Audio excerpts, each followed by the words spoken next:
Мұнда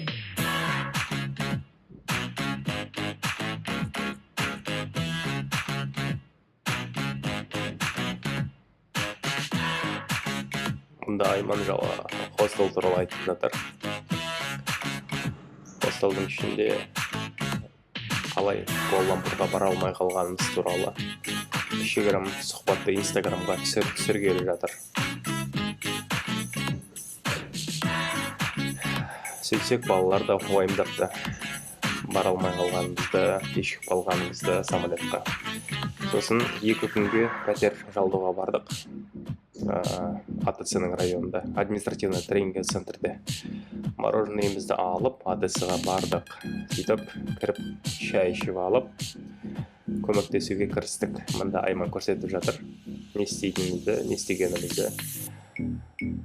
Сол арада Анар әкесіне осындай шүрек жасап берді.